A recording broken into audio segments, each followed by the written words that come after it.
শিক্ষার্থী বন্ধুরা, আরআর ফাউন্ডেশনের পক্ষ থেকে আমি রাসেল আহমেদ আপনাদের সবাইকে স্বাগতম জানাচ্ছি সম্পূর্ণ একটি ওয়ার্ডপ্রেস থিম তৈরির টিউটোরিয়ালের দ্বিতীয় পর্বে। গত পর্বে আমরা সাইট বার টেমপ্লেট তৈরি করেছিলাম এবং সেটা ডায়নামিক করেছিলাম। আজকে আমরা আরও বাদবাকি যে কাজগুলো সেই কাজগুলো করব। তো সাইট বার টেমপ্লেট তৈরি করার পরে আমাদের এখন হোম পেজটা ফিক্স করতে হবে, অর্থাৎ আমাদের ইন্ডেক্স পেজে আমাদের ব্লগ নামে একটা পেজ থাকবে, সেই ব্লগ পেজ ব্যবহার করব এবং আমরা ওয়েলকাম পেজ করব। তো এখানে খেয়াল করুন যে আমরা ইন্ডেক্স পেজ যেটা ইন্ডেক্স পিএইচপি যেটা সেটাকে হোম পেজ হিসেবে ব্যবহার করছি। তো আমরা এখন সেটা করব না। ইন্ডেক্স পিএইচপি যেটা সেই ফাইলটাকে আমরা এখন রিনেম করব, অর্থাৎ আমরা ইন্ডেক্স ফাইল এটা ব্যবহার করছি। তো আমি কপি করে রিনেম করি টেমপ্লেট ওয়েলকাম নামে করলাম এবং এটার একটা নাম দিয়ে দিতে হবে।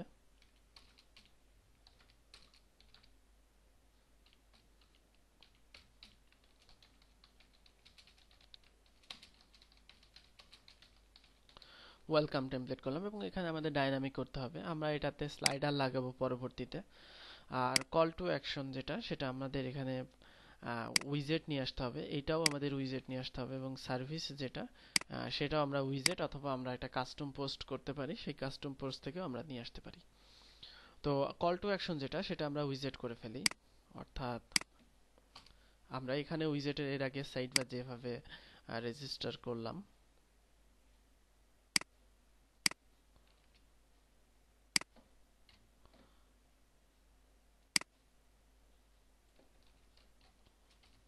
অর্থাৎ ডিফল্ট ডাটা আসবে এবং যদি সে উইজেট সেট করে ক্লায়েন্ট, সেক্ষেত্রে তার ডিফল্ট ডাটাটা এখানে শো করবে। তো আমরা নাম দিলাম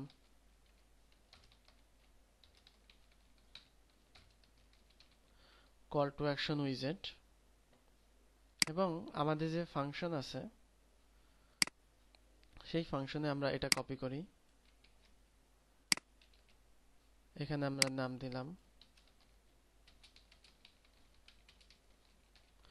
কল টু অ্যাকশন উইজেট এবং আমরা এই যে আইডিটা এখানে কল করছি সেই আইডিটা এখানে দিব। আপনি এখানে চাইলে একটা ডেসক্রিপশন দিয়ে দিতে পারেন। আমি এখন দ্রুততার সাথে করার জন্য কোনো ডেসক্রিপশন ব্যবহার করছি না। এখানে আমরা কল টু অ্যাকশনের যে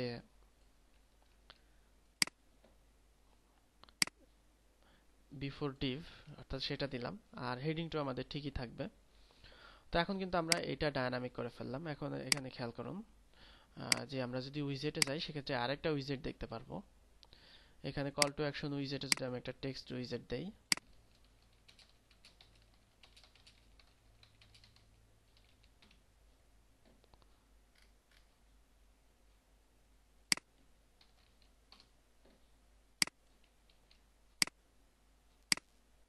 এখানে এটা দিলাম আর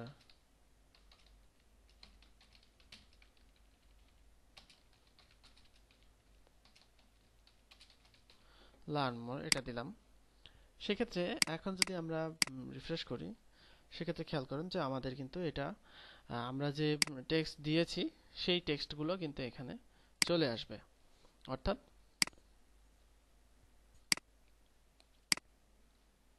সরি, আমি এটাকে হোম পেজ তো করিনি এখন, অর্থাৎ পেজ থেকে অ্যাড নিউ যাব, অর্থাৎ আমরা ওয়েলকাম পেজ যেটা করেছি সেটাকে সেট আপ করি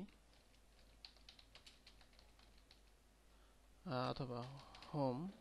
এখানে আমাদের ওয়েলকাম টেমপ্লেট যেটা সেটাকে আমরা সেট করলাম। আর সেটিংস থেকে রিডিং এ যাওয়ার পরে আমাদের কিন্তু এটা সেট আপ করে দিতে হবে, অর্থাৎ আমরা হোম পেজ আলাদা একটা ব্যবহার করছি আর ব্লগ পেজ যেহেতু আমরা করিনি সেজন্য এটা আমরা ফাঁকা রাখলাম, অর্থাৎ হোম ফ্রন্ট পেজকে আমরা হোম হিসেবে সিলেক্ট করছি। তো এখন যদি রিফ্রেশ করি সেক্ষেত্রে আমাদের কল টু অ্যাকশন যে উইজেট সেই উইজেটটা কিন্তু এখানে চলে আসলো। তো এখানে আমাদের এর ক্লাস রিড মোর হবে সেটা দেব, অ্যাপিয়ারেন্স থেকে উইজেট।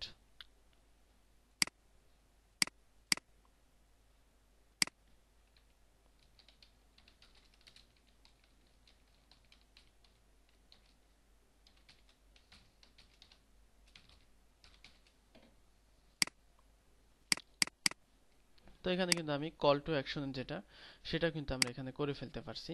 আর এখন যদি আমরা উইজেটটা সরায় দেই সেক্ষেত্রে আমরা যদি এখন রিফ্রেশ করি,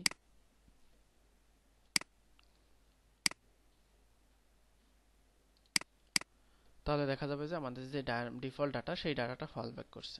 ঠিক একইভাবে আমরা এই উইজেটটাও করে ফেলবো, অর্থাৎ প্রমোশনের যে উইজেটটা,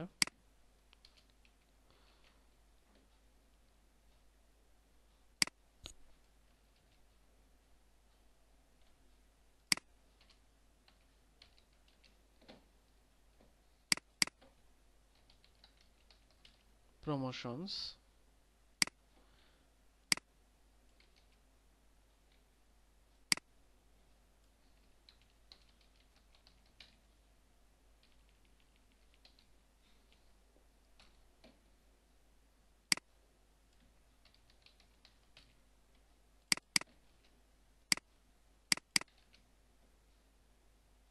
উইজেটের আগে যে আমাদের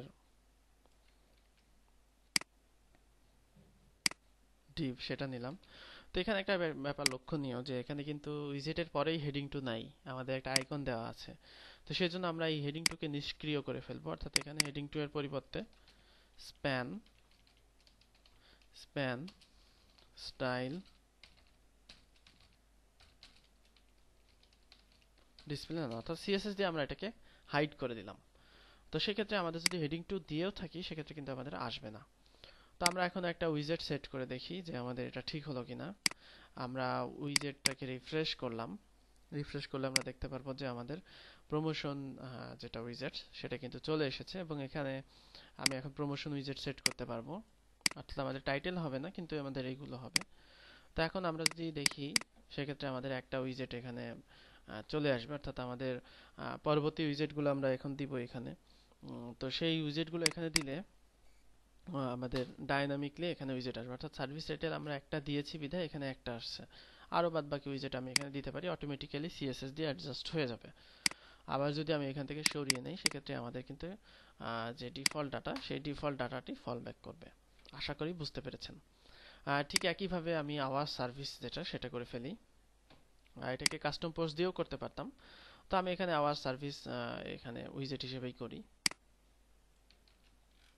পরবর্তীতে যদি এরকম লাগে আমি ওরকম করে দেখাবো আপনাদের।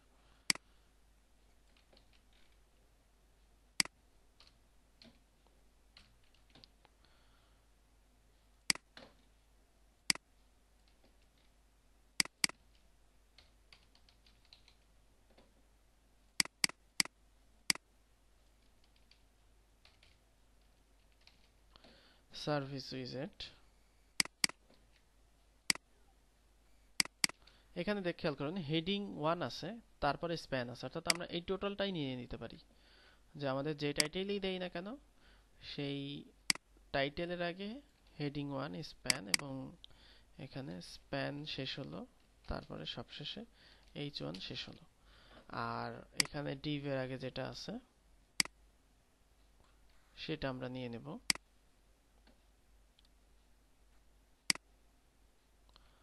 সেক্ষেত্রে আমাদের এটাও ডাইনামিক হয়ে গেল। তারপরে আমাদের ওয়েলকাম পেজ টোটালি ডাইনামিক হয়ে গেল। এখন আমরা ইচ্ছে করলে ডাইনামিক ডাটা দিতে পারি, স্লাইডারটা আমরা পরবর্তীতে যুক্ত করব। তো এখানে আমরা ওয়েলকাম পেজ করলাম। এখন আমাদের যে পেজটা করতে হবে সেই পেজটা হচ্ছে, এখানে স্ট্রাকচার দেখেন, আমরা যেটা করলাম ইন্ডেক্স পেজ করলাম, পেজ পিএইচপি করলাম, তারপরে আমরা এখন পোস্টের দিকে যাব, অর্থাৎ পোস্ট বলতে আমরা ব্লগ পেজে যাব। তো ব্লগ পেজের জন্য আমাদের ইন্ডেক্স পিএইচপি বরাদ্দ আছে, তো সেটা আমাদের আগের ইন্ডেক্স পিএইচপি আমাদের দরকার নেই, সেটাকে আমরা ওয়েলকাম করেছি। আমরা পেজ যেটা, অর্থাৎ ব্লগ পেজে সাইড বার থাকলে ভালো হবে, এই জন্য আমরা সাইড বার টেমপ্লেটটাকে কপি করলাম এবং এটার নাম দিলাম ইন্ডেক্স, এবং এখানে আমরা এখন এইটা কেটে দেব, অর্থাৎ আমাদের এটা থাকবে না। আর কন্টেন্ট সেকশনে আমরা আনবো পোস্টের লুপগুলো, অর্থাৎ এটা আমরা কেটে দেই। আর সাইড বার সেকশনে আমাদের সাইড বার থাকলেও সমস্যা নাই। তো একটা ব্যাপার লক্ষণীয় যে পোস্ট কিন্তু আমাদের অনেক জায়গাতে নিতে হবে। অনেক জায়গাতে নিতে হবে বলতে আমাদের সার্চ পিএইচপি তে পোস্ট আসবে, আর্কাইভ পিএইচপি তে পোস্ট আসবে, তারপরে এই যে যত সব আর্কাইভ আছে সেগুলোতে পোস্ট আসবে। তো পোস্টে যে লুপটা, আমাদের অবশ্যই লুপ নিতে হবে। তো সেই লুপের জন্য যদি আমরা সিঙ্গেল একটা শুধু লুপ ফাইল করে নেই, সেক্ষেত্রে আমরা শুধুমাত্র সেই ফাইলটাকে কল করলেই কিন্তু আমাদের সবগুলো হয়ে যাচ্ছে।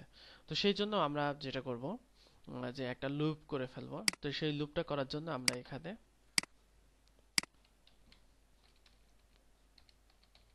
পোস্ট লুপ পিএইচপি বা ব্রাইট পেজে যেই নামটা দেওয়া আছে আপনি সেই নামটাও ব্যবহার করতে পারেন।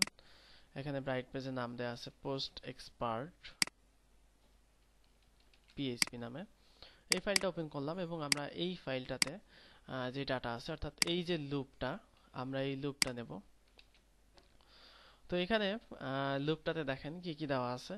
আপনি যদি পোস্টে থাম্বনেইল চান সেক্ষেত্রে, অর্থাৎ আপনার লুপটা শুরু হবে এখান থেকে। পোস্টে থাম্বনেইল চাইলে থাম্বনেইল দেবেন। তো আমাদের এই থিমটাতে আমি কোনো থাম্বনেইল দিতে চাচ্ছি না। আর তারপরে পোস্ট টাইটেল, অর্থাৎ একটা পোস্ট টাইটেল জন্য একটা ক্লাস নেওয়া আছে। তারপর পোস্ট এক্সপার্ট অর্থাৎ পোস্টের ডাটা আনার জন্য, আর পোস্ট মেটা অর্থাৎ পোস্ট মেটা এখানে দেওয়া হচ্ছে। তো পোস্ট মেটাতে আলাদা একটা ফাইল করে নেওয়া হয়েছে, যেটা আমাদের সব ক্ষেত্রে লাগবে।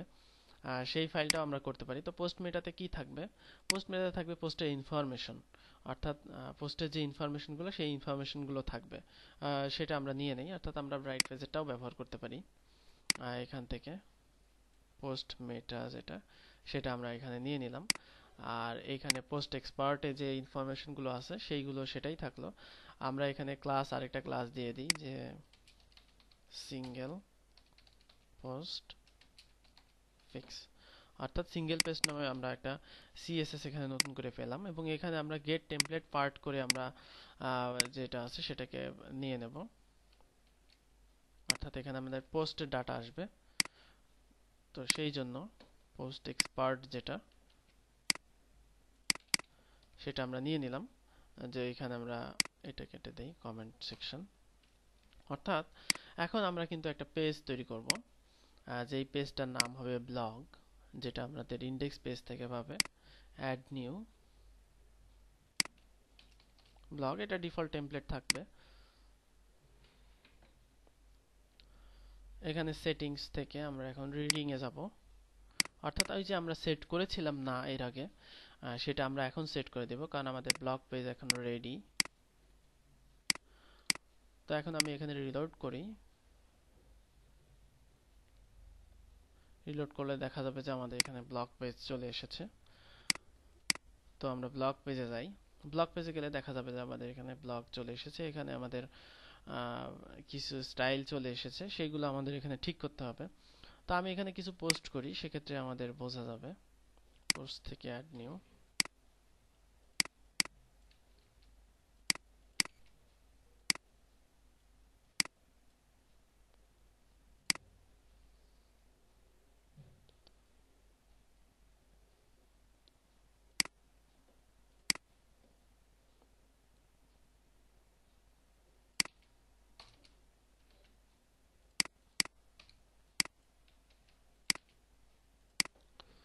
তো আমরা পোস্ট থেকে কিছু পোস্ট করে নিলাম।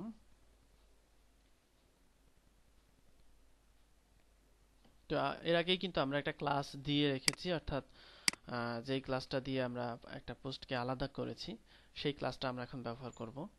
অর্থাৎ সেই ক্লাসটা হচ্ছে আমাদের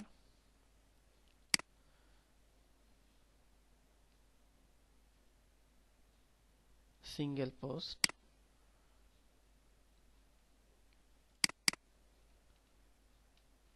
এখানে আমরা সিঙ্গেল পোস্ট, অর্থাৎ ক্লাসটা আমরা এখানে না দিয়ে এখানে দেই।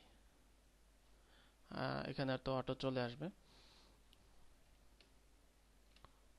আমরা চাইলে এখানেও দিতে পারি।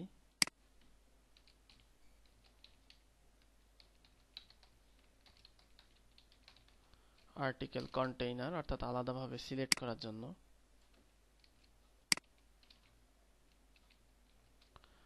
এটা দিলাম। এবং আমাদের যে পোস্টগুলো আসবে সেই পোস্টটা এখানে আমরা দিলাম।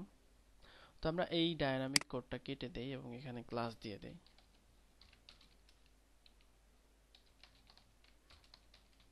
সিঙ্গেল পোস্ট নামে আমি এখানে ক্লাস দিয়ে দিলাম।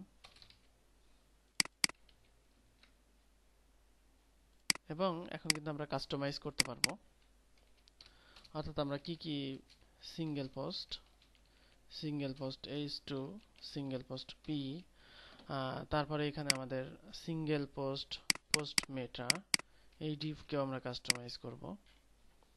সিঙ্গেল পোস্ট মেটা, এখানে আমাদের আছে মেটা লেফট আর meta right. Single post meta left, meta right, এভাবে আমরা নিতে পারি। তো এখন আমরা এখানে গেলাম,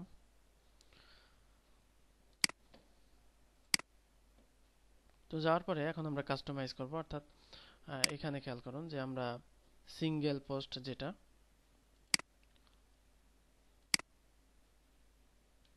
যেটা নিয়েছি, অর্থাৎ আমাদের পোস্টের যেই ক্লাসটা, সেই ক্লাসটা আমরা এখন ব্যবহার করব।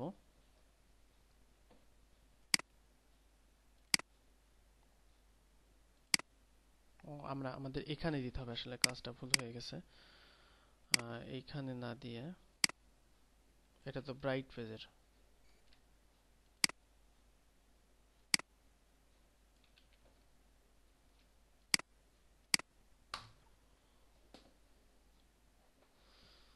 অর্থাৎ আমরা যে সিঙ্গেল পোস্ট নিয়েছি সেই সিঙ্গেল পোস্ট কিন্তু এখানে আসছে। তো এখানে আমরা সিঙ্গেল পোস্টকে প্রথমেই border bottom 1 pixel, solid, padding bottom 15 pixel, margin bottom 15 pixel, অর্থাৎ আমরা ফাঁকা করে নিলাম এবং সেপারেটর দিয়ে দিলাম। তারপরে যেটা, পোস্ট মেটার ফন্ট সাইজটা ছোট হবে অবশ্যই। পোস্ট মেটার ফন্ট সাইজ যদি ছোট করতে চাই, ফন্ট সাইজ 12 পিক্সেল, অর্থাৎ আমরা ছোট করলাম ফন্ট সাইজটা। আর এরপরে এখানে দুইটা অংশ আছে, মেটা লেফট যেটা,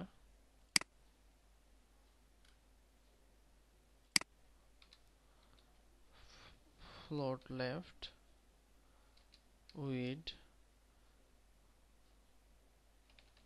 450 পিক্সেল,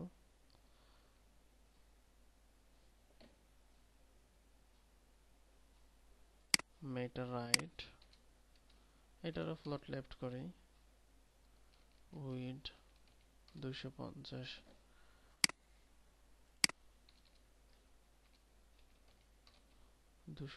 পিক্সেল কম হবে। আর টোটালটার উপরে ছোট্ট করে একটা বর্ডার দিয়ে দেই,